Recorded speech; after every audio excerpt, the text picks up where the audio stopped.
कोई भिक्षुक आए,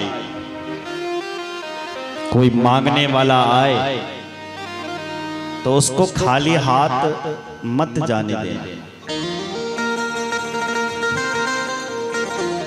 उसको कुछ ना कुछ दे के ही भेजना। बोलो जय श्री राम। जय श्री राम। क्योंकि गृहस्थ का प्रथम कर्तव्य है देना, इसलिए देते रहिए। गृहस्थी व्यक्ति को अपने जीवन में 5 प्रकार के यज्ञों को करना चाहिए, जिनमें पहला यज्ञ बताया है ब्रह्म यज्ञ, दूसरा यज्ञ बताया है पितृयज्ञ,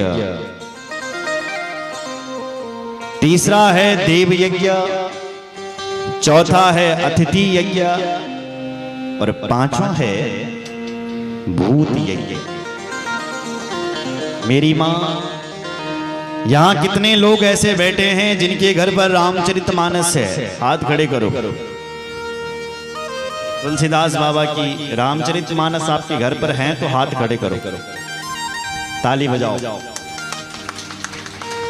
कितने लोग ऐसे हैं जिनके घर पर श्रीमद् भागवत महापुराण है? अरे वाह, ताली। कितनों के यहाँ शिव पुराण है? बहुत कम लोगों के।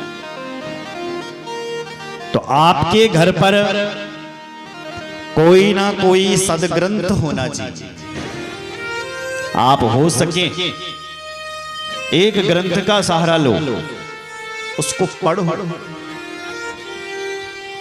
ज्यादा नहीं पढ़ सकते तो एक दिन में एक पन्ना पढ़ो। इतना नहीं तो एक श्लोक पढ़ो, आधा पढ़ो। इतना नहीं तो पढ़ना नहीं आता तो कम से कम उसकी पूजा तो करो।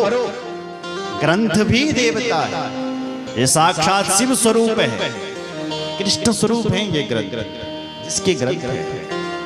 तो पहला यज्ञ ब्रह्म यज्ञ यह है कि हमारे घर पर हमारी ऋषि मुनियों ने जिन ग्रंथों की रचना की है, आध्यात्मिक कथा, आध्यात्मिक ग्रंथ हमारे घर पर चाहिए। दूसरा होता है पितृयज्ञ। कितने लोग यहाँ ऐसे बैठे हैं जो अपने पितरों को नित्य जल देते हैं? हाथ खड़े करो जरा। नित्य देते हैं जल? अरे वाह, ताली बजाओ माता जी के लिए, आपके लिए भी ताली।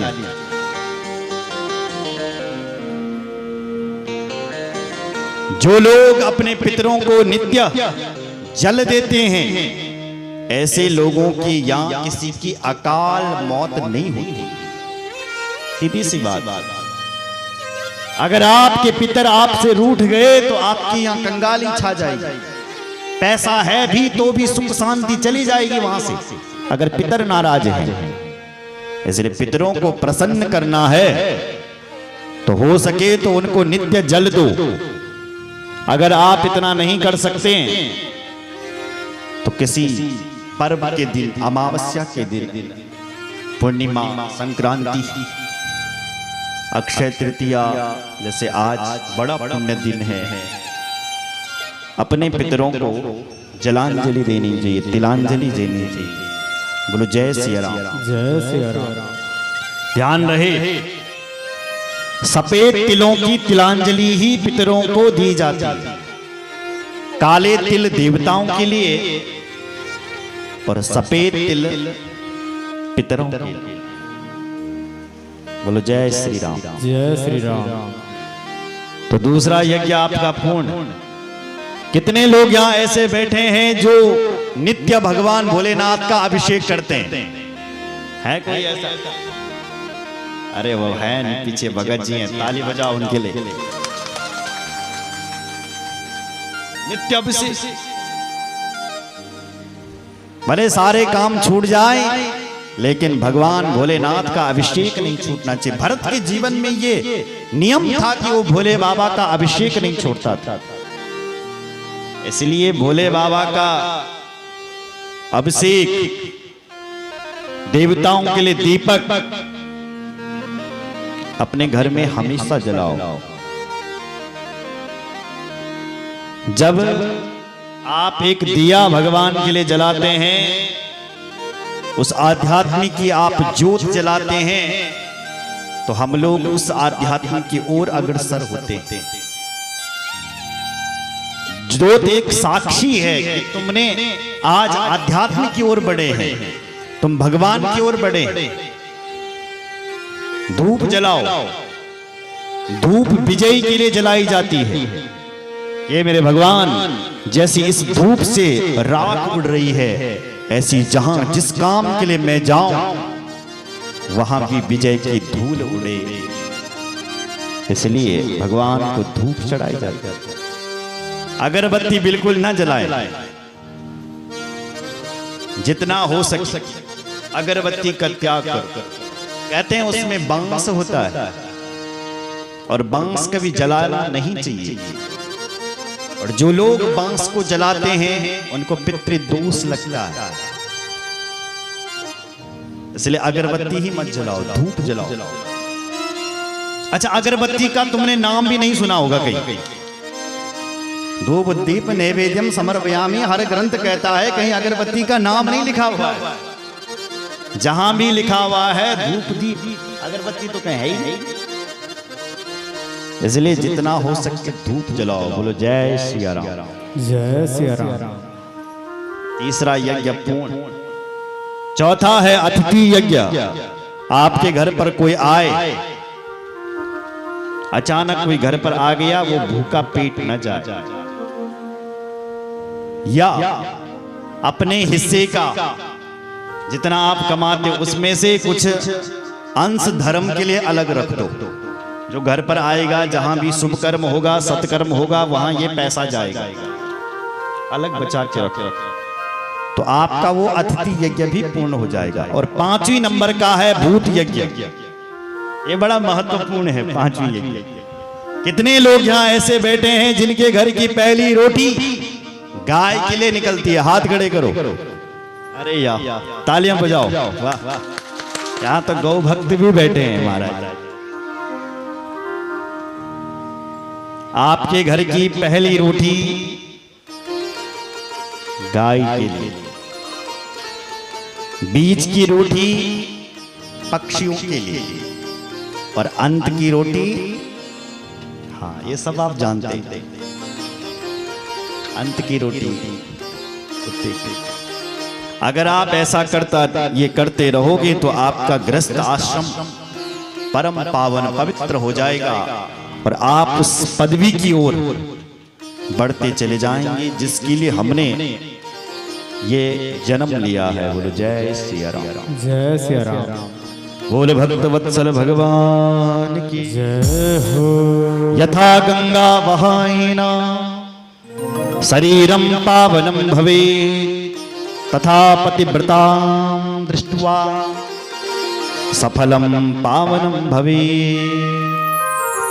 वो ब्राह्मणी कहती है, देवी पार्वती, जैसे गंगा में स्नान करने से हमारे सारे पाप और मैल धुल जाते हैं, ऐसी ही एक पतिव्रता माता का दर्शन करने मात्र से हमारे अंदर के सारे पाप नष्ट हो जाते हैं। बोलो जय सिया जय सिया राम। ये कथा मैंने इसलिए कही है देवी, वैसे तो तुम पतिव्रता हो, इसमें कोई संशय नहीं है, पर इतिहास जब कभी तुम्हारी कथा गाएगा, भविष्य में जब तुम्हारी विवाह की चर्चा होगी, तो उस विवाह चरित्र में मेरा ये चरित्र भी गाया जाएगा। नहीं तो आप तो हे पार्वती, आप तो जगदम्बा, आप तो भगवान की शिव जी की पत्नी हो। जगदम्बा महेश्वरी त्वं शिवा साक्षात् पतिस्तवा,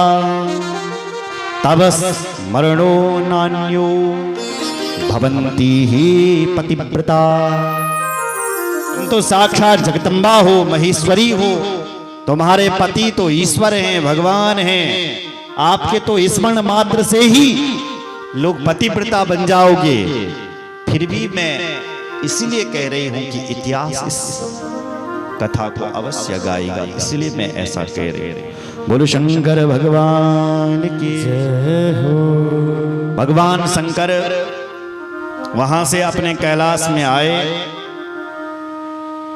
और महाराज कुछ संत भगवंत कहते हैं कि शिवजी बाबा वहां से कैलाश लेंगे सीधे मरघटा में गए भूत प्रेतों के साथ और पार्वती को भी साथ में लिया। लेकिन जब पार्वती ने जब शमशान घाट को देखा तो भूत बाबा के लिए कहा आप यहां कहां आ गए, तुम्हारा घर कहां है? तो बाबा ने कहा देवी मेरे यही घर है, मैं तो ये की रहा हूं, मेरा घर यही। पार्वती ने कहा तुम्हारा घर अभी तक ये था पर अब नहीं होगा, मैं तुम्हारे साथ यहां बिल्कुल नहीं रहूंगी, मेरे लिए आप घर बनाइए। बोले बाबा समझ गए दरियाहट है, इसके लिए घर तो बनाना पड़ेगा।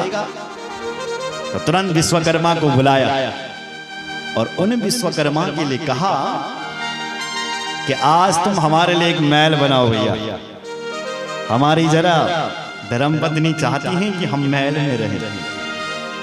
कहते हैं विश्वकर्मा ने कहा पहली बार मेरे भोले शंकर ने मुझे ये आदेश दिया कि मेरे लिए घर बनाओ, मैं अपने भोले के लिए ईंट पत्थरों का मकान नहीं बनाऊंगा, साक्षात स्वर्ण महल बनाऊंगा। तो देखते देखते विश्वकर्मा ने स्वर्ण का महल बना दिया महाराज, सोने का महल। देखे तो चमकते रह जाए, पार्वती देखे तो देखती रह जाए। उस स्वर्ण महल की जब सुंदरता को देखा, वाह कितना प्यारा महल है, कितना प्यारा महल है। पार्वती के लिए कहा चलो देवी अब महल के अंदर। बोले ऐसे नहीं जाऊंगी मैं, अब क्यों नहीं चल रही? बोले अभी तक गृह प्रवेश नहीं हुआ, पहले इसमें गृह प्रवेश कराओ, किसी विद्वान पंडित को बुलाओ, और पंडित भी छोटा मोटा नहीं चाहिए, पहले देखो कि अभी विद्वान कौन है दुनिया में, महान मूर्धन्य विद्वान, उसको बुलाओ। गणना की गई, शिवजी ने देखा कि प्रकांड विद्वान तो मेरा चेला है। कौन? बोले रावण को बुलाया, रावण ने गृह प्रवेश करवाया। लेकिन जब दक्षिणा की बारी आई, पंडित जी को दक्षिणा दो, तो पंडित जी के लिए कहा क्या चाहिए तुम्हें दक्षिणा में? तो पंडित जी ने कहा संकल्प करो। बोले बाबा ने संकल्प किया। रावण ने कहा मैंने जिस घर का गृह प्रवेश कराया, तुम यही घर मुझे दक्षिणा में दान दे दो। भगवान शिवजी ने कहा कि तथास्तु, ऐसा ही होगा। तो जो बाबा ने अपनी पार्वती के लिए जो स्वर्ण महल बनाया था, वही उस रावण को दे दिया। बोलो जय श्री राम। तब से उस रावण के पास सोने की लंका हो गई महाराज, लंका पति हो गया। एक संत कहते हैं ये जो लंका है ना, ये स्वर्ण की नहीं है, ये सोने की लंका है। सोना मतलब सोने वालों की लंका है, जहां लोग सोए हुए रहते। यहाँ तो ऐसे सोने वाले लोग हैं जो 6-6 महीने तक सोए हुए रहते हैं, इसलिए ये स्वर्ण की नहीं है, ये सोने वालों की लंका है, जहां लोग सोते रहते हैं, जागते नहीं। बोलो जय श्री राम। जय श्री राम। पार्वती के लिए भोले बाबा ने कहा देवी हमने पहले ही कहा था कि दुनिया वालों के घर जो भी हैं वो नकली घर हैं, सबसे बड़ा प्यारा घर तो मेरा ही है, जो नकली घरों से सबको मेरे ही घर में आना पड़ता है। बोलो जय सिया राम। जय सिया राम। हमारे जो ये ईंट पत्थरों मकान के घर हैं ना, इनको एक दिन छोड़ना पड़ेगा और सबको महादेव के घर जाना पड़ेगा। सब तो शमशान में तो सभी जाओ, यहाँ तो कोई परमानेंट तो है नहीं। चाहे कोई जितना लगा दो सेंट, ना कोई यहाँ परमा खूब लगा दो सेंट पाउडर, लेकिन परमानेंट नहीं रहोगे, जाना तो पड़ेगा। इसलिए बाबा कह रहा मेरा घर जो है ये परमानेंट वाला है। यहाँ तो वो केवल 10 साल 100 साल 50 साल जितना जिसका कर्म है, जितना कोई मांग करके लाया है उतना ही रहेगा, पर परमानेंट घर केवल मेरा ही है, उसको मेरे साथ ही रहना है। बोलो जय सिया राम। जय सिया राम। पार्वती नहीं मानी तो बाबा पार्वती को लेकर के कैलाश की ओर चले गए और कहते हैं कैलाश में महादेव ने दिव्य सहस्त्र वर्ष तक विहार किया, मतलब 10,000 वर्षों तक पार्वती के संग विहार किया। अब एक समय की बात थी, दुर्गां स्पर्श मात्रेण लीलया मूर्छितः शिवा, मूर्छिता सा शिव स्पर्शा विबुधीना दिवानिसम। एक बार महादेव अपने कैलाश में बैठे हुए थे और अचानक जब उन्होंने मां दुर्गा को, पार्वती को स्पर्श किया तो उस स्पर्श करते ही महादेव का तेज निकला जो धरती पर गिरा। इतने में अग्नि देवता कहीं से आए और उन्होंने उस तेज को उठाया। अग्नि उस तेज शिव जी के तेज को धारण नहीं करके ये नहीं कर पाया तो कैलाश पर्वत के ऊपर पुनः छोड़ दिया। अग्नि देवता ने कैलाश पर्वत भी उस तेज को धारण करके नहीं रखा तो उसने बर्फ के साथ उस तेज को बहा दिया, तो वो तेज गंगा में जाकर के मिल गया। गंगा में बह रहा था, परसत वन में जाकर के वो तेज कई वर्षों के बाद एक बालक के रूप में वो तेज परिणित हो गया। महाराज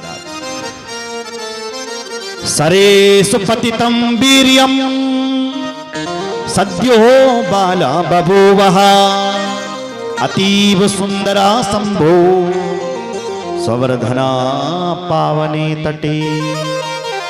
गंगा के तट पर शिव जी के उस तेज का, उस वीर्य का कहते हैं सरे सुपतितम वीर्यम सद्यो बाला बभूवसा, एक सुंदर सा बालक के रूप में वो तेज परिणित हो गया। अतीव सुंदर संभो, महादेव का एक सुंदर बेटा प्रकट हो गया।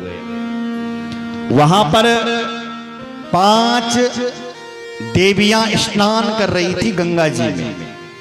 वो देवियां आई, उन्होंने जब देखा कि कोई बालक वहां पर रो रहा है, किलकारियां मार रहा है, तो वो 5 देवियां गई। उनका नाम था कृतिका, कृतिका देवी उनका नाम था। वो कृतिका देवी गई और उस बालक को उन्होंने उठाया और अपने गोद में रखा।